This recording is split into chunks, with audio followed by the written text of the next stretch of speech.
Hey folks, Ariel over here in the garden outside of Finance. For today, what I'm doing is harvesting garlic. You can probably see part of this bed is empty. Those first couple feet I pulled, that all went into the salsa and spaghetti sauce slash tomato soup, pasta sauce, etc. that we made for the year. There is a video, I'm not sure which order I'll get these put together in. Either you probably just saw a video on making salsa, or it'll be the next one coming up. And the pasta sauce, I do the same thing every year. Did a video on that a few years ago. It's actually one of the more popular videos on the channel. A lot of people have made the same recipe and enjoyed it. Anyway, that amount, that's maybe like 2 feet of the bed, 2 by, let's see, these are 16 inch, 2 feet by 36 inches, so not a whole lot of bed space. Made a bunch of garlic that when it was all, pulled apart, cleaned, peeled, filled to heaping a 9 by 13 cake pan, one of those big rectangular cake pans, and we used all that. But that was pretty impressive. That was this is one of the better garlic harvests I've ever had. The rest of it here would have been ready to pull a little earlier. You can probably see how there's very little green left, other than the weeds that I need to get to cleaning up, but very little green left in the garlic leaves themselves. The ideal is to pull your garlic when about the bottom half of the leaves have gone yellow or brown and the top half is still green. And then you probably wouldn't have what I had just there where the top pulled off. Got various weeds and volunteer stuff and so on going through here I need to clean up. Still working on catching up from being behind. Anyway, what I'm going to do is pull all this. There's several varieties. You can probably see that it kind of goes from a shorter to a taller bunch here. And we're going to be gentle with it, just like everything we harvest that we want to actually store. And since I'm not using this today, like I did with everything we pulled for the sauce, I want to be very gentle with it. We're going to, part of the reason I'm doing it right now is because I need to water things here, and this bed is fairly, the soil's fairly dry right now. That's a good time to harvest it, and so I wanted to do this before I made it wetter again. It's still a little wet under there because the garlic's not taking up much water anymore because it's pretty much done growing. And then we're going to take it inside and hang it up to cure so that it will keep for us all through the winter and probably till this time next year. These are taller ones. Oh yeah, I thought they looked like they were going to be bigger. I hadn't pulled any of these yet. Look at those beautiful big heads with beautiful big cloves. All of the varieties I planted are hardnecks. You can plant soft neck garlics. You can see why these are called hardnecks. It's got this great big stiff hard neck, and they're the ones that make garlic scapes, and they seem to do best in our cold climate. So that's what I generally plant. And they have done quite well. As you can see, or probably can tell, it's still been hot. We've had record-breaking temperatures for this time of year. Usually in early September here, we are getting snow, sometimes snow that will stay on the ground till spring. Instead, it's been 100 degrees or close to it every day. And I think we're going to have I could be wrong, but I think we're going to have a very abrupt change. It looks like in another night or two we're going to get a freeze, and then it's going to cool down rapidly. And it wouldn't shock me if we go from 90-something to staying below freezing with like less than 12 hours in between. That has happened before.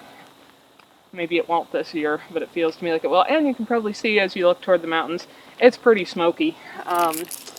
There are some smaller, like only a few 100 or 1,000 acres compared to tens or hundreds of thousands.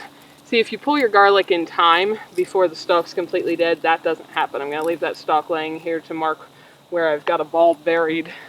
Come back with my little trowel and get it out. Because generally, if you pull straight up like that, they come out pretty nicely. Anyway, you can see the smoke. We've fortunately had a summer with very little smoke overall compared to the last few when we were just blanketed in smoke, mostly from California and other places fairly far distant from Wyoming. The smoke right now is from, I think, a small local fire just over the hill in Idaho, but we have got most of the summer without tons of smoke, so that is a wonderful thing. So I'm be happy to have a summer with no smoke at all. That would be even more wonderful.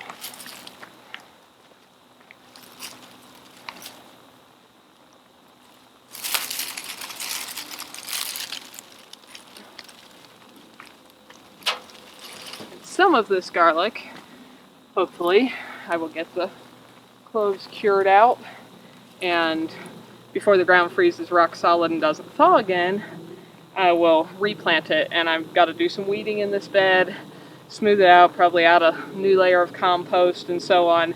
But then I'm going to replant garlic back in this same bed. Garlic is one thing that does not prefer to be rotated in a crop rotation kind of plan. It seems to do best if you plant it in the same spot year after year.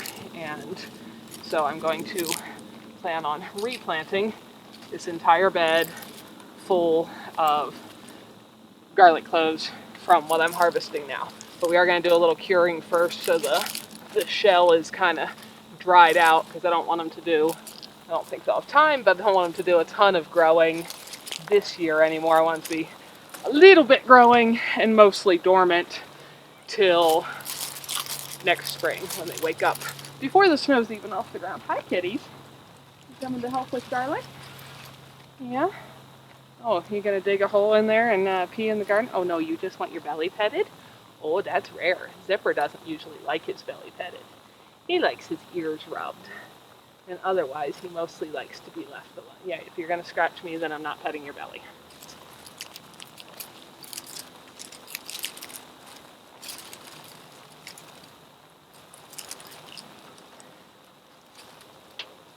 I've grown good garlic harvests over the years, various times, but this is probably the best one I've had. I probably had the biggest patch planted to start with. That helped. If you're looking for seed garlic, if you go back and find the video I did last year when I planted all this, under it is a link to the little small farm guy that I got mine from, and I think it was the best seed garlic I've ever gotten from anywhere. I don't know for sure if he has some this year, but it'd be worth a try. Fortunately, I don't need to order any more from him because I've got my own, but I think it was excellent garlic seed.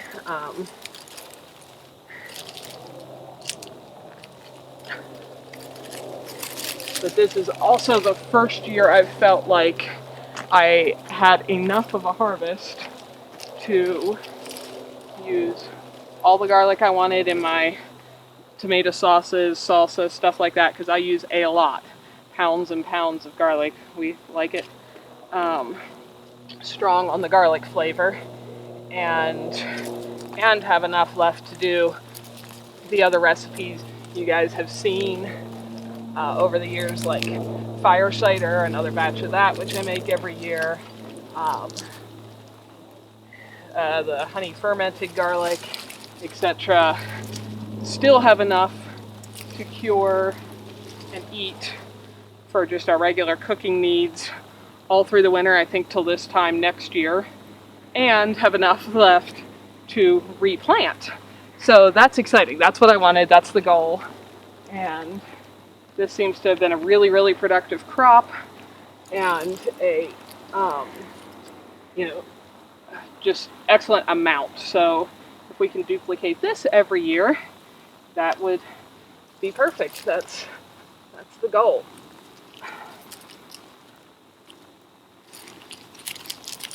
Again, I'm trying to be pretty careful when I pull these up because the stems are a little further along than I would prefer.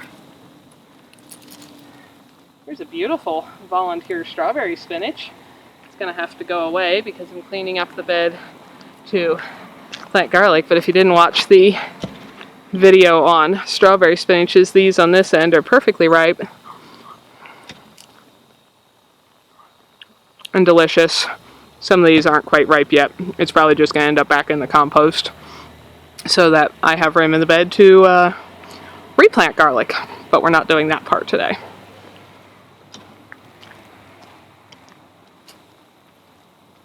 And I didn't plant that guy in here. He just volunteered because at this point when I do things like that, pick them and move them around, I'm dropping seeds all over and they're kind of naturalizing into our, oh, there's another one that broke. These ones that broke I won't be curing. I'll be using them first just because they're probably not going to keep as long. And once again, if we hadn't been sick and behind on everything, I would have theoretically got to this a little earlier. But such is life.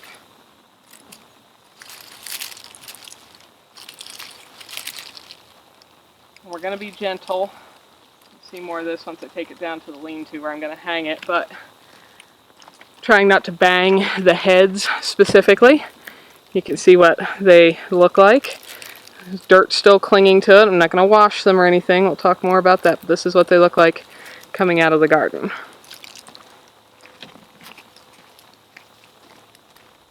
By the time I pull all this, I think I'm going to have filled the wheelbarrow. That's not counting what I've already taken out of the garden.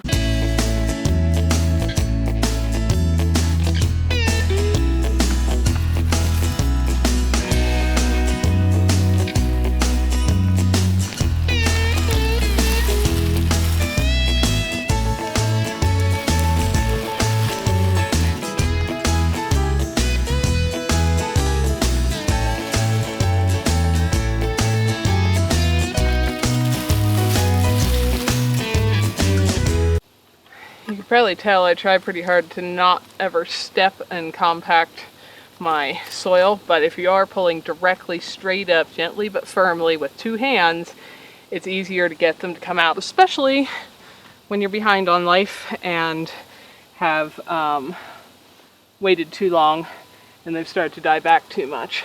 But like here, I'm standing actually on the edge, even though my foot's hanging over the bed. I'm not standing on the soil. But still, there's some that either I could feel were going to come apart or did come apart. So I'm using my little trowel to get around them, to get that whole thing out. This is the best trowel I've ever used. It's by A.M. Leonard. They make a lot of gardening stuff. It's the same company I get the frost covers from that I've been using here in the garden for years. And just, I think there are other companies that make the same shape. I actually found this one when somebody else had lost it, so I didn't even purchase it. But it's been a wonderful tool, and I've been using it for many years now. I think I have it linked in the gardening section of my stuff I like, but it's a long skinny edge, like a serrated knife blade on one side, and it's just a great garden tool. But it's also perfect for helping along these last few, which once again, I don't think I'd have to be doing this if I had picked these in a more timely fashion.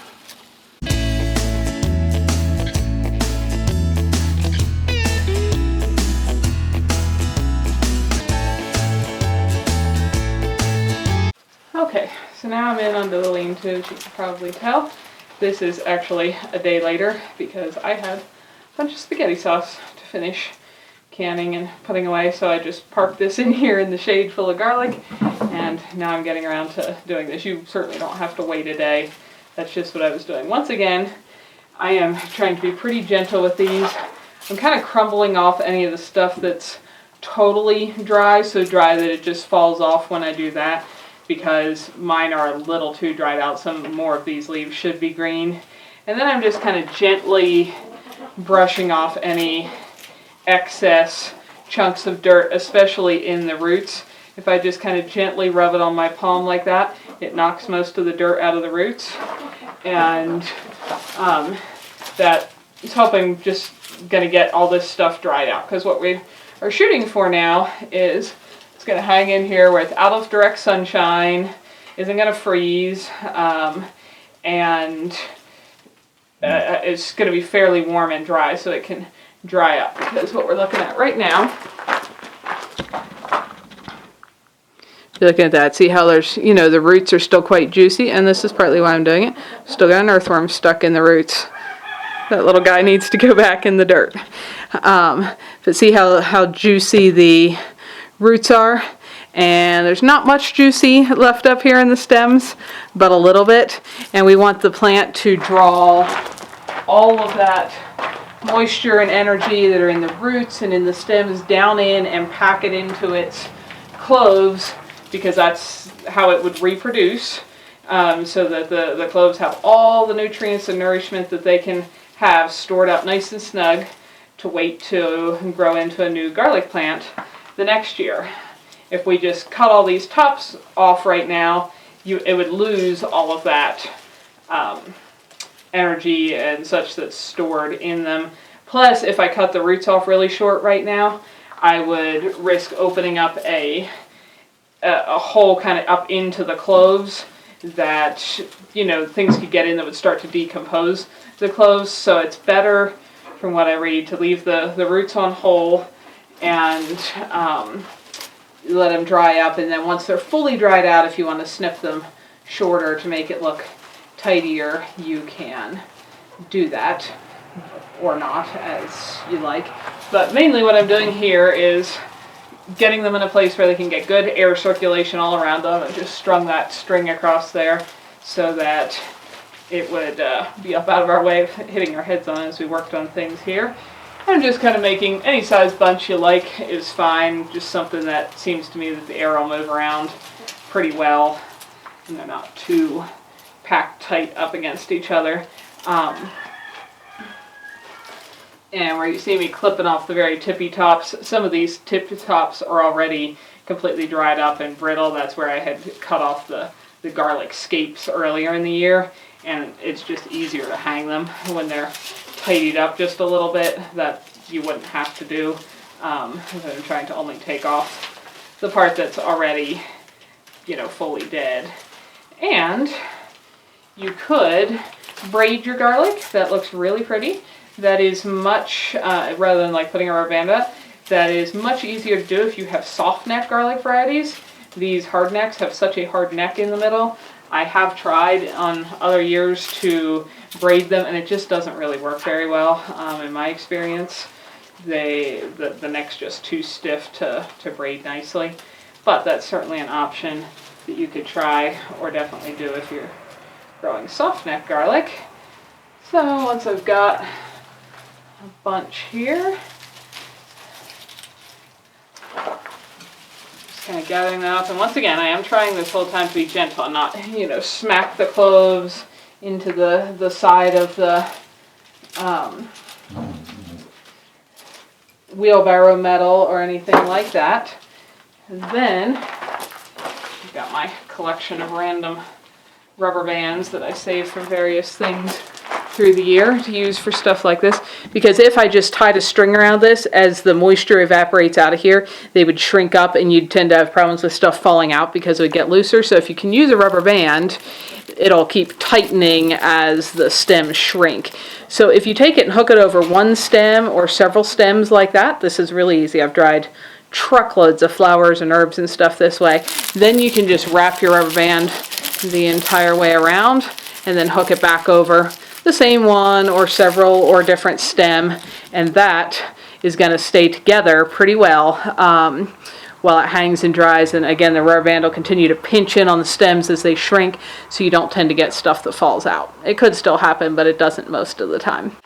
And then I just kind of separate the bunch in half using a little step ladder, because this is just a over each and hook each half over that string. And then we've got more garlic drying.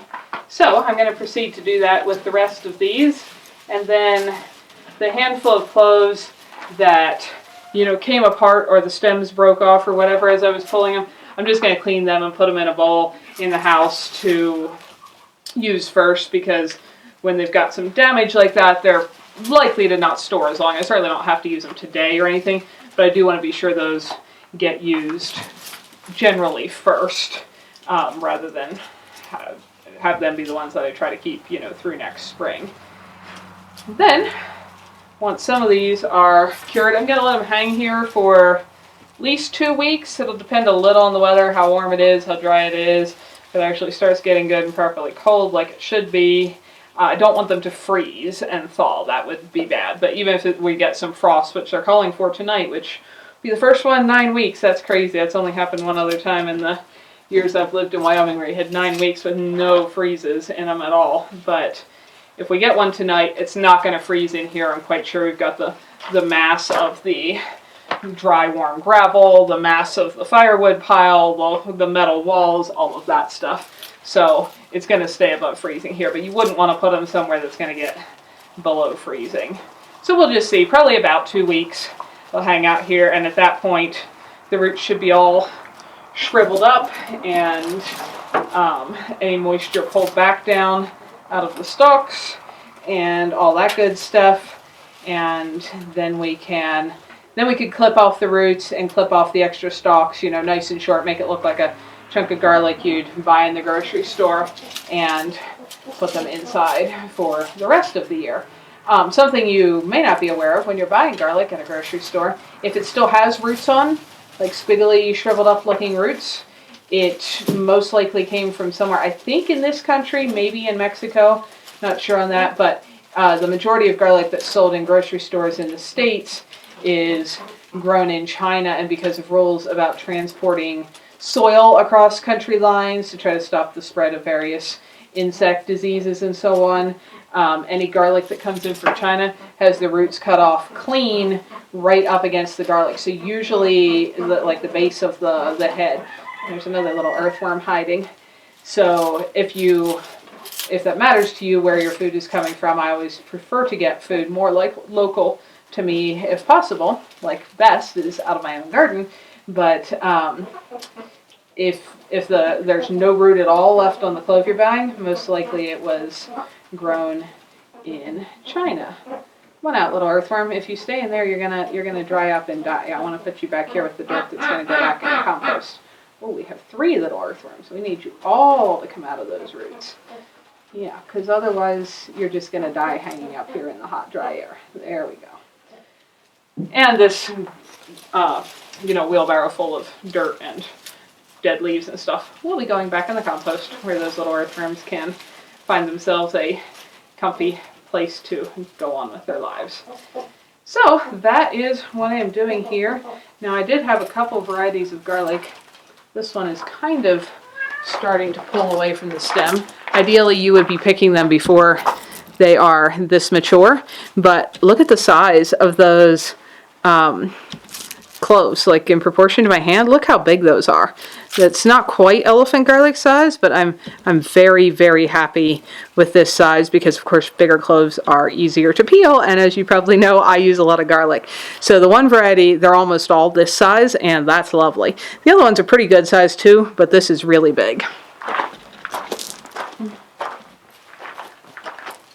So that's what I'm going to finish going through here.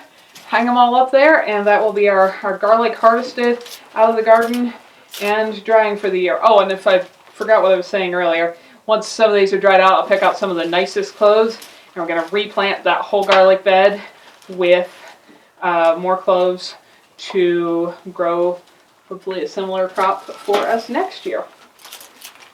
Hopefully that inspires you to grow your own garlic, and even if you don't want wheelbarrow loads full, you can see that, like 2 feet of bed space that I have pulled the garlic out of that I used up for things already. You can grow a lot of garlic in just a couple feet. So even if you have like an apartment and just want to put it in a big pot or something, it can be very worth it to grow your own garlic because it is a pretty easy thing to, well, I should say it's pretty easy if you live in a cold climate. I'm not familiar with growing it in warm climates, and it always is a little annoying to me when people say the things like that about stuff they grow in warm places. Oh yeah, watermelon are super easy to grow. Yeah, if you stay above freezing where you live in the summer. So I don't know, maybe garlic is hard to grow if you live in a hot place. I'm not sure, I've never done that. If you live somewhere relatively cold, and I don't think it would have to be as cold as where I live, garlic is pretty easy to grow. Takes generally very little care or maintenance through the year. Most pests do not enjoy eating it, but I only say most because, as you might remember, we had a year with pocket gophers that ate all of the garlic. You're supposed to be able to plant garlic to deter pocket gophers. They ate every single bulb in the whole bed. So there are some things that eat garlic, but it has less pest pressure than a lot of things. Well, I didn't get that rubber band very secure. If your stuff's falling out before you get it hung, you've got a problem. That's because a couple of those were way shorter than the rest. One of these days I'm going to just buy a big bag of nice big rubber bands because I've kind of used all my stock of them, and I tended to get them on produce and such when I bought it. And at this point we have so much produce in our garden, I don't buy much, so I don't get new rubber bands. Hardly ever. But there we go. And with different lengths of stems like that, it's fine for the garlic heads to not be all even. In fact, if anything, that's better because it's going to increase the air circulation around each bulb. Doesn't it just look beautiful all hanging there?